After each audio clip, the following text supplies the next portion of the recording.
Só que você está focando aqui. Não tá pegando daquela ponta até na outra. Tá certinho? Vou acessar, vou mexer. Tá tudo certo.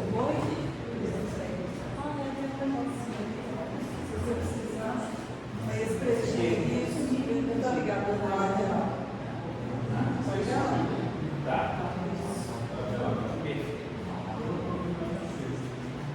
Boa noite então a todos. Antes de mais nada, é agradecer a Casa de Francisco, né, por nos receber aqui, ao convite do Luiz Michels, né, uma oportunidade de conhecer novas pessoas, estabelecer novas amizades, novas relações. Isso é sempre muito bom, muito gostoso e tem uma finalidade para a gente, né? Que é a gente crescer. Nós não estamos aqui para crescer, para aprender. E a gente cresce, aprende e convive. Então, hoje então nós vamos conversar sobre o Código Penal da Vida Futura. É um tema que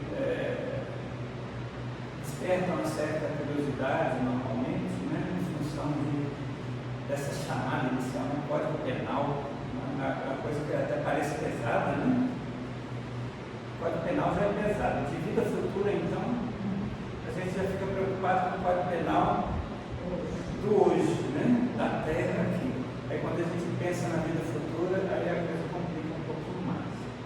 Mas Kardec foi descomplicar para a gente esse processo, ou pelo menos nos dar uma referência para nos facilitar o entendimento, né? Vamos. O que a felicidade tem a ver com isso? Todos vão procurar ser felizes. Tem alguém aqui que não quer ser feliz? Mesmo uma pessoa depressiva, ela quer ser feliz, ela não quer permanecer naquele estado. Ela pode não ter a força, mas ela procura a felicidade. E a felicidade, ela é um motor. Ela nos faz mover, né? Por que a gente se levanta de manhã, toma um café da manhã, vai trabalhar, tem os compromissos com a família, e a gente está procurando essa felicidade. Então ela é o nosso motor. E como que a gente tem essa felicidade? Na verdade, na introdução do Livro dos Espíritos, fala sobre isso. E aí tem conhecer todas as coisas. Olha aqui. Não sentir paixões. Alguém aqui tem paixão por alguma coisa? Pois é. A paixão nos move. A paixão nos move, pois é. Mas nós temos que nos desapegar da paixão. O nosso modo gerador tem que ser outro, né? Porque até a paixão pelas pessoas, ela muitas vezes pode nos dificultar o caminho, né? Então, uma das questões é não sentir paixões. Isso nos leva à felicidade. O amor nos une. E ele é que nos leva a essa felicidade. Por isso é bom a gente conhecer, né, outras casas, outras pessoas, para a gente aprender a amar um pouquinho mais. E isso é um dos caminhos. E a harmonia em sociedade. Agora a coisa começa a ficar mais complicada, né? Porque viver em sociedade não é fácil. E viver em harmonia? A opinião da Márcia sobre um assunto, eventualmente, não é a mesma que eu tenho. Para ser sincero, a minha opinião, ela não será coincidente com a minha própria opinião de uma semana atrás. Não é comum? Então, como é que ele vai ter a mesma opinião do outro? Então, tem que aprender a lidar com uma série de dificuldades para conseguir ter essa vida harmônica na sociedade. Ok? Com esse objetivo da felicidade. Se nós não estamos em harmonia, é só olhar para o nosso planeta, como é que nós estamos, né? A desarmonia ela cria todo um processo que machuca, nos machuca por dentro. E aí nós vamos ver essa harmonia, como é que é isso. Ao longo do tempo, como é que funcionava? A lei mais forte julgava o mais fraco. E aí mais forte fisicamente.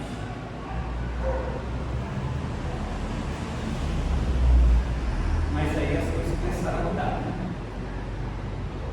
Aí nós temos o decálogo, que já vem colocar determinados limites nesse processo. Ó, você pode até estar querendo aquilo que o seu próximo tem, mas não vai lá tomar dele, não. Assim. Mas o decálogo veio, inclusive, né? Moisés trouxe, isso tem um pouco a ver até com o processo bruto que havia naquele momento, né? Para dar uma amenizada. E uma das coisas que a gente ouve falar muito é o olho por olho, dente por dente. E aí, infelizmente, né, a gente analisando hoje, 4.000 anos depois, mas se nós olharmos naquele momento quando Moisés trouxe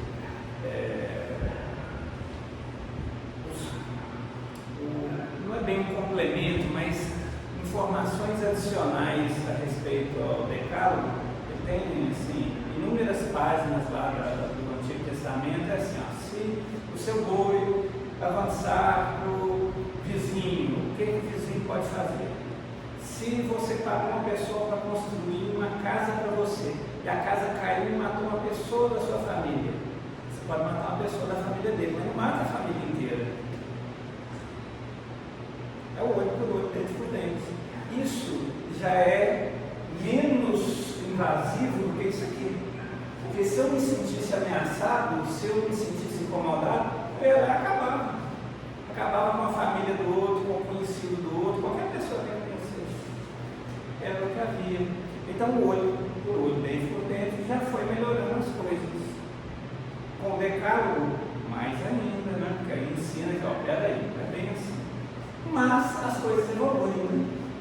Graças a Deus. Aí vem Jesus e nos traz ensinamentos diferentes, que inclusive vão contra alguns aspectos que eram os reinantes ali naquele momento. E isso causa choque, para variar, né? Mas ele basicamente ensina para a gente a amar. Nós precisamos amar. E no processo de então, viver em sociedade, como nós estamos vendo, o amor ele é mais que necessário, né? E o que é que a doutrina espírita traz para a gente? A doutrina espírita, enquanto essa terceira revelação, né? Já tivemos Moisés, já tivemos Jesus, e tivemos a doutrina espírita. O que ela traz para a gente a respeito disso? Ela vai trazer diversas partes, mas nós vamos falar aqui sobre, principalmente, a terceira parte do livro dos Espíritos, que fala das leis morais. Lá é um código de conduta, um código de comportamento, para que a gente possa viver em harmonia e para que a gente possa crescer. Ok. Mas não é só lá. Na quarta parte do livro dos Espíritos, fala sobre as esperanças e consolações. É bastante interessante essa parte, e normalmente a gente estuda muito as partes iniciais, muitas vezes menos essa, porque ela fala exatamente dessa questão do futuro. A gente está falando da dificuldade do Código Penal da vida futura, o Código Penal da agora já é difícil no futuro. Aqui fala sobre isso. Aí começa a descortinar para a gente como que é esse processo. Na primeira parte nós já vimos lá sobre a criação, sobre Deus, né? Na segunda parte a gente vê sobre esse intercâmbio, a vida espiritual e esse intercâmbio que a gente realiza, né? Na terceira parte, o código de conduta, e na quarta parte assim, e aí, podemos esperar para nós no futuro. E, gente, a doutrina espírita, ela é consoladora, não é isso? Então nós estamos falando disso aqui, né? Olha a importância dessa quarta parte. E no capítulo 2 dessa quarta parte fala sobre penas e gozos futuros. Aí já começou a palavra pena, né? Já está começando a ficar mais complicado. Deixa a gente sem condição de poder dizer assim, mas eu não sabia quando eu estava lá, quando eu fiz aquilo. Não, a gente já não pode dizer mais, porque nós já vimos como é que é o processo. O que acaba acontecendo, vamos voltar à questão da felicidade, o que acaba acontecendo com essa questão da felicidade? Ela é tratada aqui, nesse segundo capítulo, das penas e gozos. Porque Kardec pergunta para os espíritos: em que consiste a felicidade dos bons espíritos? Que é, na verdade, a verdadeira felicidade, né? A nossa transitória aqui, eu estou feliz no início do dia, à tarde, meu corpo já foi ao espaço. Mas em que consiste? Aí nós vamos ver muito as avisos.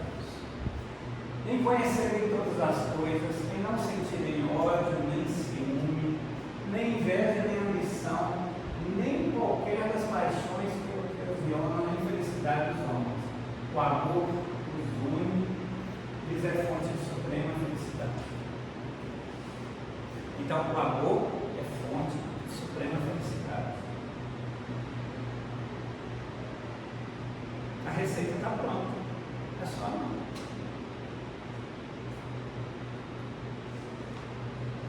A gente pode até balançar a cabeça, mas é só isso mesmo.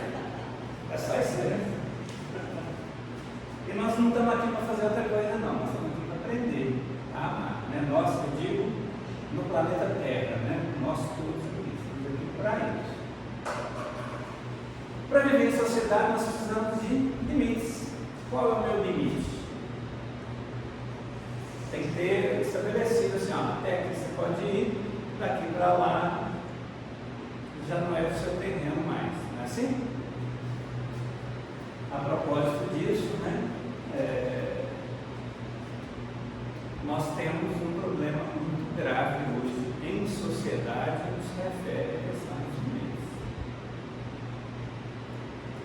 Temos uma geração que está carente de limites, porque nós não sabemos dar limites dessa geração. Isso vai ter uma consequência muito grave para nós mesmos. Nós mesmos, nessa encarnação, quando a gente retornar aqui de novo, nós vamos estar colhendo, né, o fruto disso. Então, limite. Limite é algo importante. Nós precisamos de leis. As leis estabelecem os limites, não é um pouco disso. E temos, para quem não cumpre a lei, aí tem a pena. Não funciona assim na Terra? Não é só na Terra, não. Mas na Terra nós temos o Código Penal, que está tudo esclarecido lá. Se você fizer isso, tal consequência. Não é assim, tá? É assim. Estabelecendo as penas levando em consideração determinados aspectos, né, agravantes, atenuantes. Nós vamos ver que o plano espiritual não é diferente. E na doutrina espírita, aí nós temos o livro Céu e Inferno. Ele é um detalhamento da quarta parte do livro dos Espíritos, né? Ele aborda em profundidade aquilo que está na quarta parte do livro dos Espíritos, e ele vai trazer para a gente, então, na primeira parte, é uma parte teórica, né? É o que se chama doutrina. Então está tudo esmiuçado lá no detalhe. A primeira parte é praticamente a metade do livro, um pouquinho menos. E uma segunda parte que traz exemplos, muito rico, extremamente rico. Então, vão ser entrevistados, vamos chamar assim, espíritos que tiveram um comportamento exemplar aqui na Terra. Aí vai perguntar para eles: como é que foi a sua passagem para o plano espiritual? Como é que você está vivendo aí? Como é que está o seu estado de espírito? Estado de espírito, ok. Pois é. Mas como é que está o seu sentimento aí no plano espiritual? Fazem isso com diversos. Aí pegam suicidas e vão entrevistar suicidas. Como foi a passagem? O que você está sentindo aí? E assim vai. Diversas formas de se conduzir aqui na Terra, né? São entrevistadas e ver como é que eles chegaram lá. Então seria a constatação prática daquilo que está na primeira parte, que é a doutrina, que está esclarecendo como é que deveria funcionar. E especificamente na primeira parte, tem nesse capítulo 7, ele traz as penas futuras segundo o Espiritismo. Gente do céu, tem um capítulo do livro que chama As Penas Futuras segundo o Espiritismo. A gente estuda e às vezes não sabe que tem um lugar que fala das penas segundo o Espiritismo. Gente, e dentro desse capítulo nós vamos encontrar o nosso Código Penal da Vida Futura. Ufa! Chegamos. O Código Penal da Vida Futura, gente, ele é bastante interessante. Ele é composto de 33 artigos só. O nosso Código Penal, eu não sei nem quantos artigos que tem, mas é imenso, são muitos.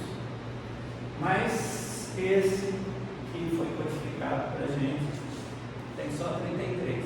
Alguns têm subitens. Nós não vamos ver todos, tá? Isso aí fica para casa para depois a gente dar uma lida, porque é uma lida importante. Né? É um incentivo, né, para poder pegar o livro e ler. Sim. Estudar. Sim. Mas nós vamos ver alguns aqui. Alguns. Bem interessantes. No primeiro, ele fala o seguinte: que a felicidade ou desgraça de um determinado espírito depende do quê? Depende da sua pureza, é inerente à sua pureza. Então, assim, o espírito mais puro é feliz. E o que é mais impuro não tem essa felicidade. Veja bem, no início nós não falamos que a gente procura felicidade, que é o nosso motor. Nós estamos procurando o quê? A evolução. Nós estamos procurando ser espíritos mais puros. Em resumo, é isso. Olha como que a lei, ela casa tudo. Tudo nos conduz à perfeição. Nós somos criados simples e ignorantes, destinados à perfeição. Perfeição relativa que nos cabe, né? E o mecanismo que nos leva a isso, aí na doutrina nós encontramos muitos. Hoje nós estamos estudando esse, que o Código Penal, ele nos auxilia nesse processo.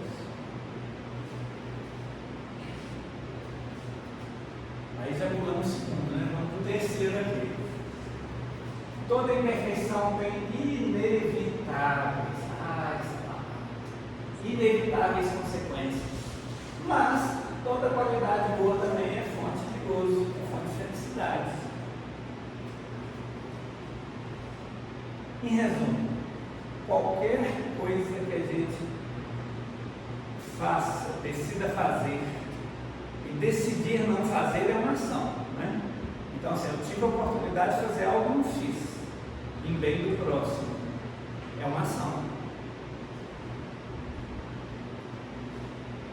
Ela vai ter consequências inevitáveis. E o inevitável às vezes assusta a gente, né? É porque, dado o nosso atual estágio, né, nós estamos hoje pagando promissórias do nosso passado, né, as inevitáveis do passado, e tentando colocar menos promissórias no máximo nessa encarnação, de forma que a gente consiga sair com menos débitos que a gente começou. Nós não estamos no ponto de eu estou quitando a minha dívida, né? Nós estamos ainda num planeta de provas e expiações, a caminho da transição, né? Estamos em transição para a regeneração. E quando a gente pensa em regeneração, a gente pensa assim, todo mundo bonzinho, né?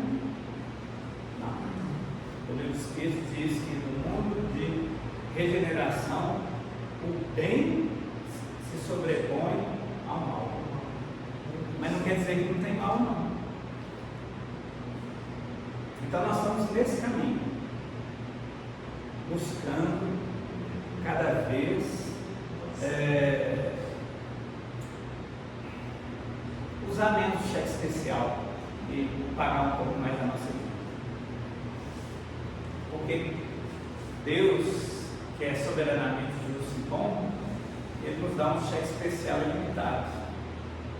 Só que a gente tem que acertar as contas, né? Mas nós temos um cheque especial ilimitado. E não é à toa que nós vimos que o capítulo ele trata das penas, mas trata também das consolações. Então, qualquer coisa boa que nós façamos vai ser fonte de felicidade. Vamos pegar o André Luiz, por exemplo. O André Luiz, ele desencarna, passa por aquele processo todo, inicia um trabalho lá no nosso lar, e quando ele tem a oportunidade de ter acesso ao arquivo dele, ele vê quantas pessoas oraram por ele, quantas pessoas pediram, intercederam por ele. Tirando a mãe dele, nós vamos ter do público geral, nós vamos ter algumas pessoas que ele atendeu como médico sem cobrar. Não todos, mas alguns se lembraram e pediram por ele. Então, mesmo ele não fazendo aquilo com a intenção, com essa intenção, até porque se ele tivesse feito com essa intenção, ele não teria o mérito, né? Mas ele fez sem essa intenção, aí ele tem o mérito ao chegar no nosso lar. Então, qualquer coisa que a gente faça de bom, ela será considerada. Ainda bem. E o que mais? Depende do sofrimento da imperfeição do gozo da perfeição. A alma traz consigo o próprio castigo do trem. Enquanto imperfeitos, nós somos sujeitos então a essas que ele chama aí de castigo, né? Por quê? Nós estávamos falando agora há pouco das paixões. Se eu sou apaixonado por time de futebol, eu vou ter momentos que eu vou comemorar, mas provavelmente eu vou ter muitos momentos em que eu vou ter dissabores. Então, as paixões carregam em si próprias esse processo de correção. Aí vai chegar um ponto que eu vou assistir a partida sem aquela paixão. Eu vou sofrer menos. Ah, mas eu vou comemorar menos. Não, você vai aprender a ter outro tipo de comemoração. Que é aquilo que a gente estava falando, né? Da felicidade efêmera ou de uma felicidade permanente. E da mesma forma o prêmio. Por quê? Aquele que já realiza o bem, porque aprendeu a gostar de fazer o bem, ele carrega em si próprio a paz de consciência, que talvez seja o melhor prêmio que nós podemos ter pela nossa conduta. A paz de consciência. Entre outros exemplos que a gente poderia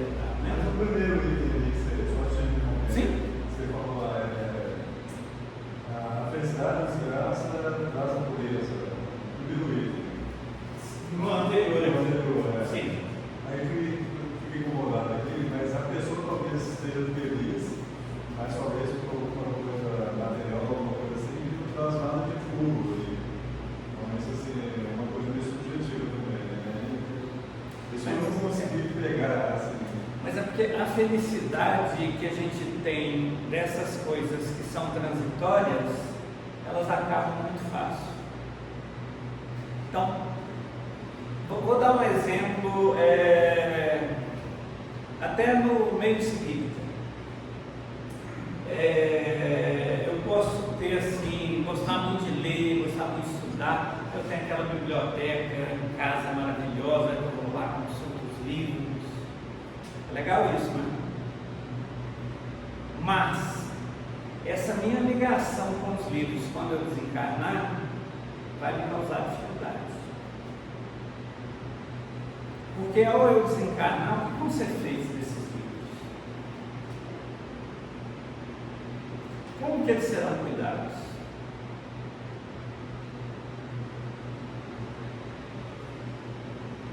Então, o processo dessa felicidade, dessas coisas que nos tornam felizes, nós temos que mudar o objeto da nossa felicidade.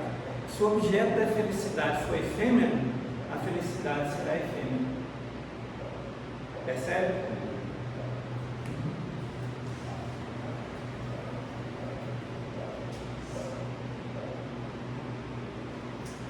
No sexto item, nós até falamos um pouquinho disso, né? Não fazer o bem quando podemos é resultado de uma imperfeição.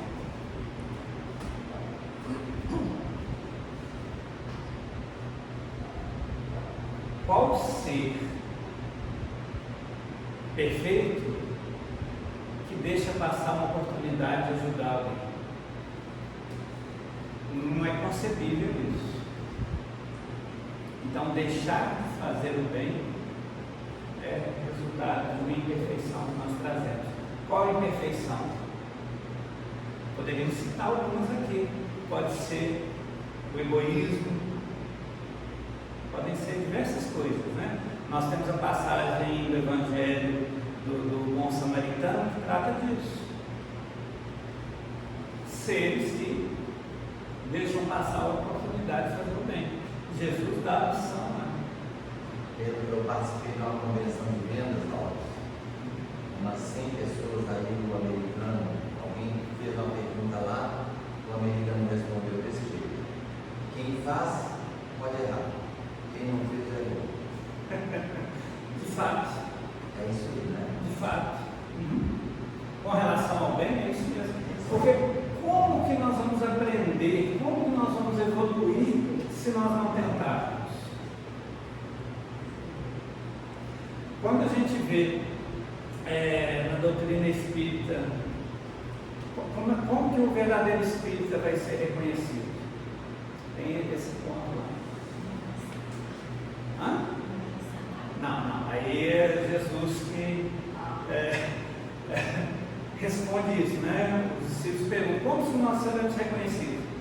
Como ele se ama. Mas o espírita, pelo esforço que emprega por domar as suas más tendências. Então, não fazer não está no caminho, porque esforçar é tentar. O meu pai se encarnou com 98 anos, 65 de doutrina espírita, e algumas vezes nós escutamos ele dizer o seguinte: eu não vim aqui para fazer o mal, eu vim aqui para fazer o bem. Sempre dito. Ele falava e fazia, e era desse jeito: eu não vim aqui para fazer o mal, eu vim aqui para fazer o bem. Porque tem gente que fala assim: não estou fazendo mal para ninguém, está ótimo na minha vida. Concorda que não está fazendo nada? Pois é, mas até nesse aspecto, sabe, Luiz, a gente tem que relativizar. Porque assim, se eu sou um espírito que pertinaz no mal, vamos chamar assim,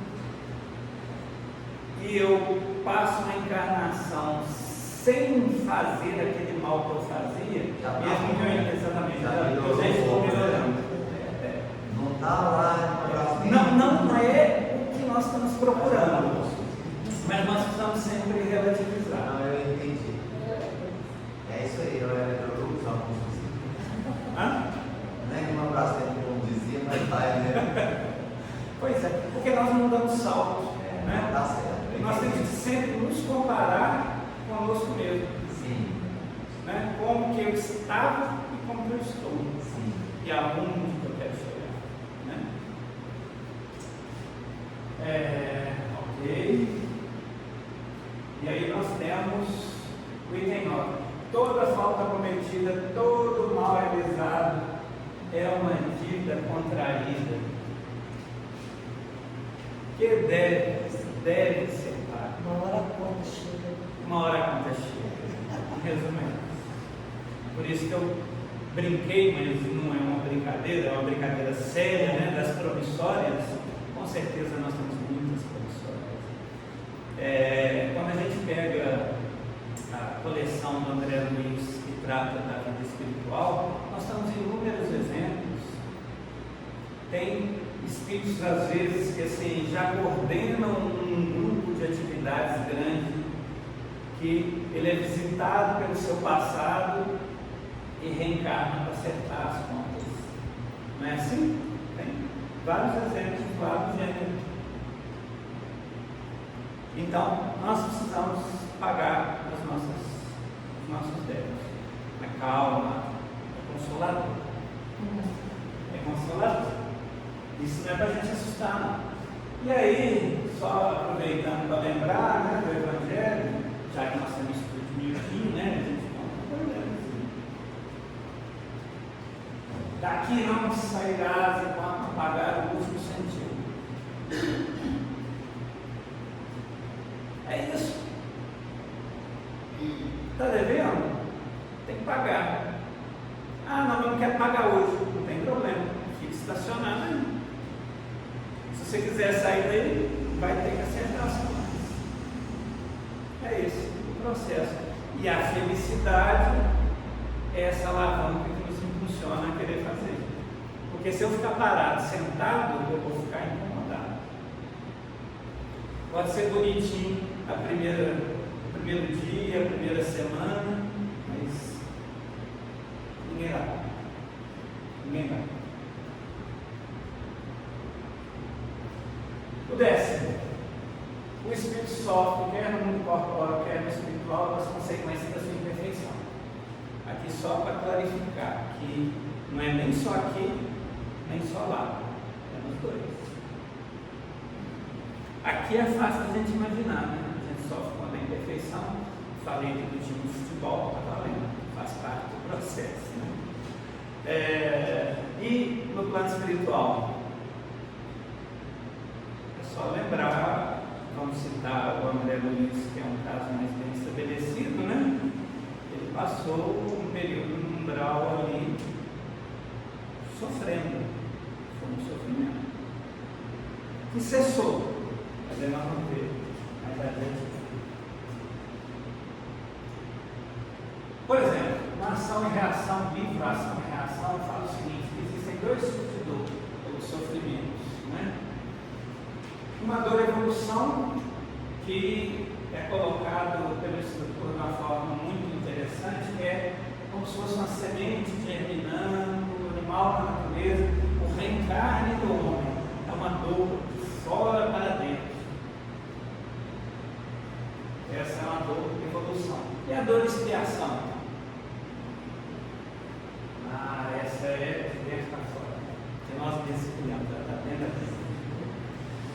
E a gente consegue fugir da gente? A gente pode nos iludir durante um tempo, mas será ilusão.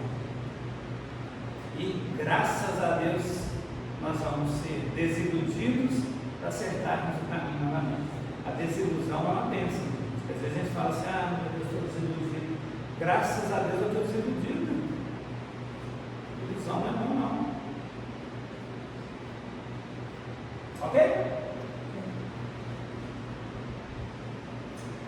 A expiação varia segundo a natureza ou a gravidade da falta, conforme as circunstâncias, e da mesma forma que nós falamos aqui da nossa legislação terrena, sujeitas a atenuantes e agravantes. Olha que interessante. Só que não é de Deus que é igual a nossa, né? A nossa é que vai cada vez parecer mais com a dele.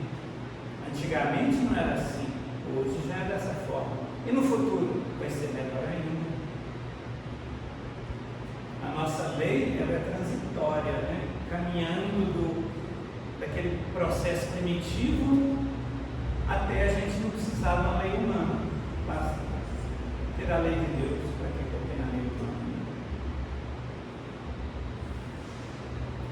Isso quer dizer o quê? Nós falamos ali da segunda parte do livro Céu e Inferno, né? Então, quando a gente fala do processo de suicídio, e é interessante, né, que a gente, conversando entre espíritas, fala assim, suicidou, aí você já tem a receita do que vai acontecer com a pessoa, não é? Mas não é assim. Não é assim. Não é assim. Na segunda parte tem diversos casos de suicídio.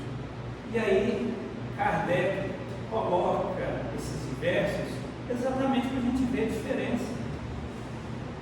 Tem um que é um rapaz que era noivo e a noiva largou, e aí ele vai na porta da casa dela, vai conversar com ela para tentar reatar, nada feito, ele se suicida ali. Ele se suicidou no calor do momento. É um atenuante. Aí, esse caso é menos grave de um outro onde tinha uma mãe em que estava cuidando de um filho, que estava muito doente, o filho morre. E ela se mata no intuito de encontrar o filho que havia morrido. Aí ela planejou, ela executou, aí uma gravidez. E tem outros casos mais de outras coisas, mas é importante, eu estou falando isso só para a gente perceber que não é assim uma linha reta com poucas informações, não, envolve muito mais informação do que o que a gente tem acesso aqui, né? A gente não conhece nem a gente, como é que não conhece o outro? Para poder falar sobre isso. A duração do castigo depende da melhoria do espírito. Então, não é nem 4 anos, nem 7 anos presos no umbral. Depende da gente. Se depende da gente, aí a gente até abre um sorriso, né? Que a gente pensa que a gente vai dar conta de tudo, né? Mas pelo menos depende da gente, né, Marcos? Mas na hora H mesmo, a gente nem lembra da oração. Mas aí fica a dica, né? Chegamos no umbral, coração sincero, saiu do umbral, pede um serviço, qual? O primeiro que tiver, varrejão, o que tiver. André Luiz ensina isso pra gente, né? Então, se a gente conseguir fixar isso na mente, já vai facilitar um pouco o nosso processo. A importância dos estudos aqui, né? A importância do estudo. Exatamente.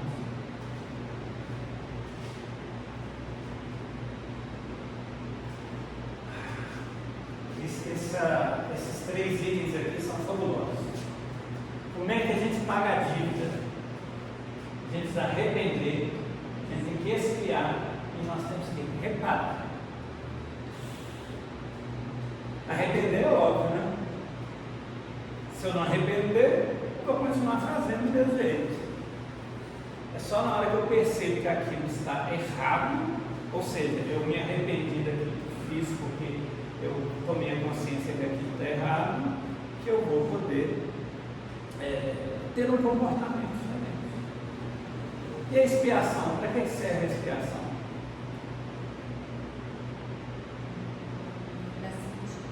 Para sentir. Para sentir na pele. Literalmente. Para sentir na pele. Porque uma coisa é assim, eu me arrependo daquilo que eu fiz. Mas é um arrependimento, assim, eu arrependi, mesmo sendo sincero. Agora, eu passar por aquela situação ou por algo parecido com aquilo, vai fazer com que fique marcado de uma forma permanente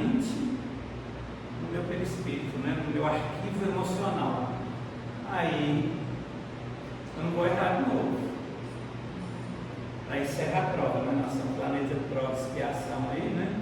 Então expia e passa aquela prova. Aprendeu mesmo? Então vamos ver. Porque na realidade, a dor é a maior ferramenta de evolução da humanidade. Sim. Ali no Livração e Reação, né, ele fala daquelas duas formas de dor. As duas visam esse processo. Né? E o Emmanuel pergunta, né, conheces a verdadeira função da dor? É por conta disso.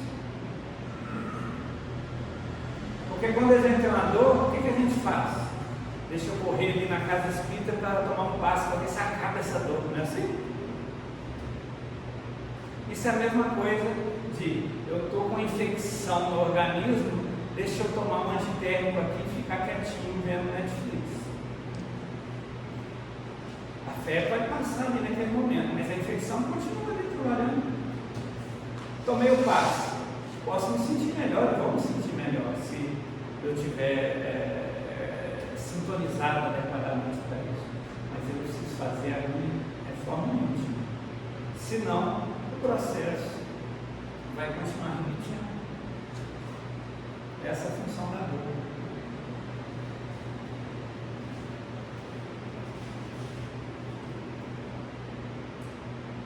Mas eu não falei de tudo, calma. Me faltou reparação. Como é que eu pulo a reparação? Se eu pular a reparação, não paguei minha dívida. Como é que é esse negócio de reparar? Aí nós vamos ver, por exemplo, citando de novo os livros do André Luiz, e a vida continua.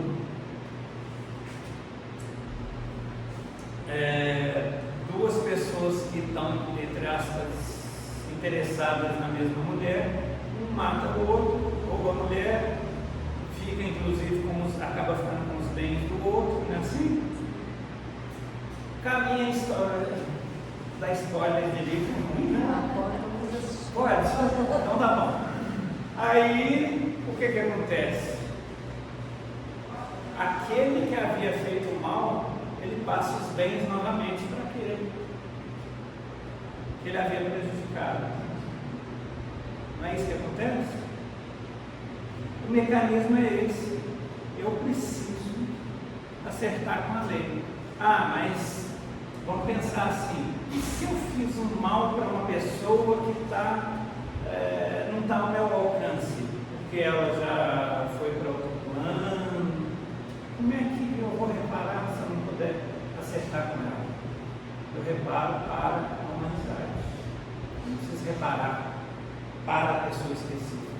Isso vai depender do processo de ligação entre os envolvidos, né?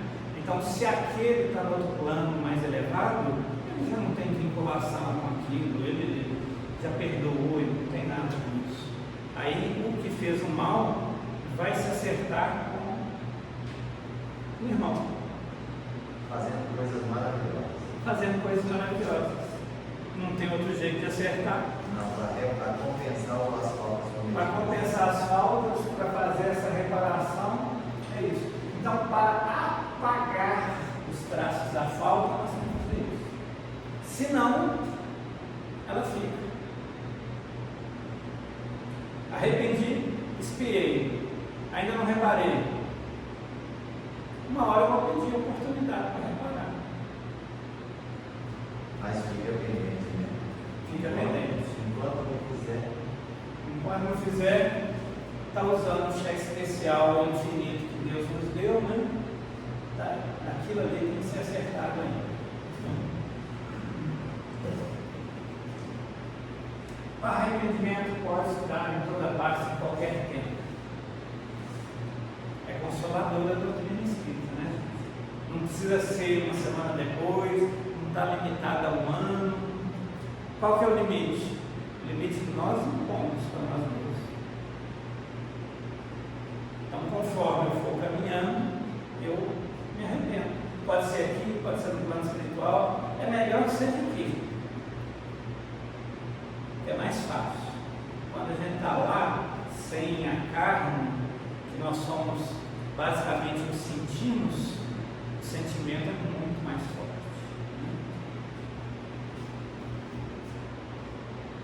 E a expiação? Sofrimentos físicos e morais. Sofrimento físico a gente aprende que ele dói, mas ele passa. Mas o moral não.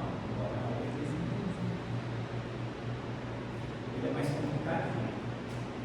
Porque o físico, se eu desencarnar, eu posso até ficar com aquela ideia fixa na minha mente por um tempo, mas ela passa. Já o moral não. E aí, até que os últimos vestígios da falta desapareçam de você. Últimos vestígios é muita coisa, né? Sempre que tem a palavra todo ou nada, vai ser difícil. Porque a gente vive no meio, né? A gente não vive nem no extremo nem no outro. E a reparação? Aqueles que haviam feito mal. Lembrando que se eu não puder acertar direto com aquele, eu acerto com outros irmãos. E nós temos vários exemplos disso também na literatura espírita. E, ó, está dando a 30ª, passa rápido esse negócio, né? As penas são temporárias, olha só, subordinadas ao arrependimento e reparação. São castigos e remédios auxiliares à cura do mal. Gente, olha isso. Primeiro que é temporário. Só que quando a gente pensa em temporário, a gente pensa assim, 2 horas, uma semana, um ano já não está tão temporário mais assim. Mas temporário na vida do espírito é outra escala. Nós não podemos medir tempo na nossa escala como nós estamos falando de espírito, é na escala do espírito. Ligado ao arrependimento e reparação. E é castigo e é remédio. É castigo no sentido de quê? Do que a gente está conversando aqui, da questão da dor. Né? Aquilo que me inflige uma dor física ou moral para me fazer mudar a minha postura, para fazer com que eu me ligue a outro padrão vibratório. Procure coisas mais sadias para fazer, para pensar. Se nós estamos aqui, ótimo, né? Ao invés de estar na sexta-feira à noite fazendo alguma confusão por aí, estamos aqui, estudando, buscando, né, meios de aprender, estamos caminhando. É exatamente isso. E a cura do mal. E aí, não é só do nosso, entre aspas, do nosso mal interno, não é do mal. O que é o mal? O mal não existe por si só, é igual a escuridão. O que é escuridão? A ausência da luz. O mal, a ausência do bem. Entrou o bem, assim, não tem que expulsar o mal, porque o mal não existe, ele é só a ausência do bem. Então, esse processo todo do Código Penal da Literatura, ele é para isso aqui. O objetivo é esse.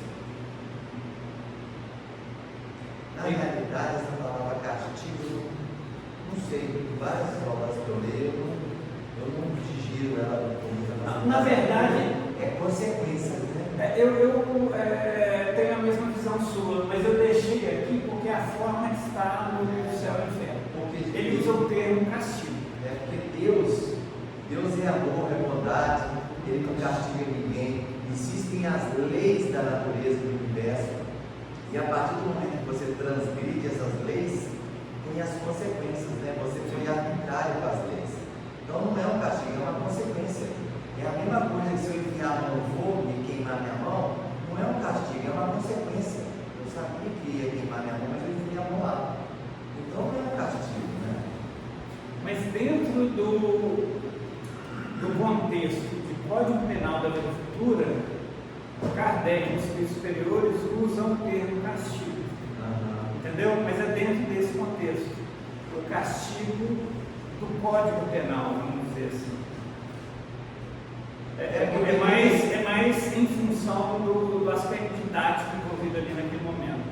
de fato a gente vê que quando a gente vê os atributos de Deus, né, material, blá, blá, blá, soberanamente justo e bom.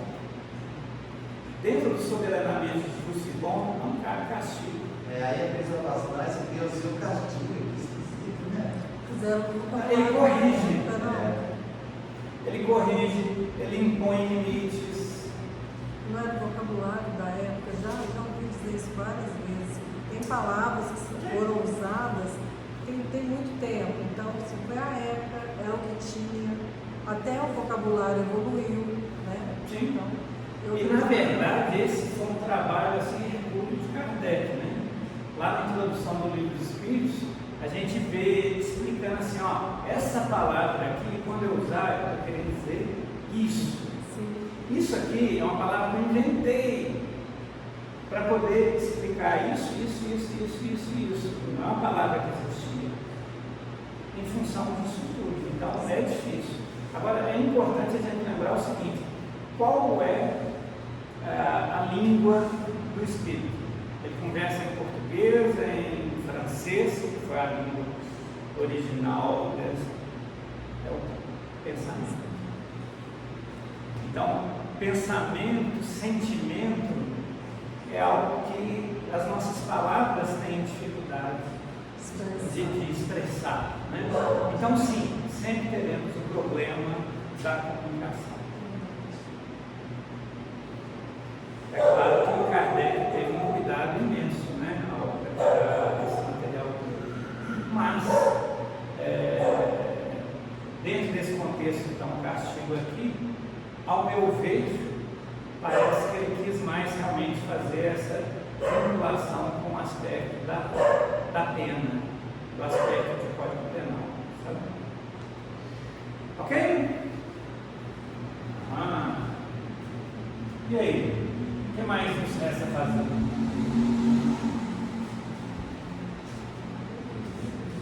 Aí eu agradeço a oportunidade, né? Se quiserem discutir alguma das coisas que nós tratamos aqui. Eu achei que você ia colocar 31, 32, 33. Agora você vai buscar no livro. Vai ler. Exato. Agora é a busca. Mas, por favor. Voltando à questão de castigos, né, que o Luiz colocou, eu acredito o seguinte, que a época do lançamento da obra da Terra, a humanidade era extremamente muito ignorante do que considera a lei da verdade. Né? Quando a gente estuda o livro dos Espíritos, a gente vê certas perguntas que a gente fez, é o que a gente está fazendo do Otávio Espírito e fala, que perguntinha minha, se estudava se diz uma patada, que é essa nossa cara. Então, acho que a questão do castigo, você pensa para isso. Né? A gente é muito ignorante para entender que a consequência é o seu de castigo. Bom, Sim. E na verdade, quando a gente estuda outros pontos da doutrina espírita, né, principalmente a doutrina do Espírito, tem muita coisa dessa questão da causa e efeito, isso fica mais claro, né? E até em outros pontos aqui no livro Céu e Inferno, também ele trata muito disso. Como a gente vai encontrar, assim, lá na Gênesis, quando está estudando sobre Deus, falando dessas características de Deus e tratando dos ditos anjos e demônios, né? Ele trata disso também. Então, assim, é um assunto que é mais elaborado, mas assim, não dá para ficar elaborando em todo o texto a todo momento, né? Aí a gente tem que pegar assim, ó, aquilo que eu estudei naquele momento encaixa aqui para me esclarecer esse contexto, né? Mas é isso. Mais alguma coisa? É um tema bom, não é? Está na hora de perguntar, hein? Fale agora o caso. Tô pensando. Não, capacete não. A gente vai lá estudar. João, eu tô com medo pensando nas consequências. A gente pode ter medo. Ou melhor, a gente pode ter receio, né? Mas como é uma doutrina consoladora, nós temos que ter também esse consolo que todos nós, independente do que fizemos no passado, nós temos um caminho para percorrer e que vamos chegar lá. Com certeza. Né? Eventualmente com tropeços que fazem parte da caminhada, né? Mas seremos reconhecidos pelo esforço que empregamos em vencer esse mal que está em nós mesmos, né? Que a gente possa fazer isso a cada dia, usando mais essas ferramentas que já estão à nossa disposição há tanto tempo. Obrigado, então, gente. Amém.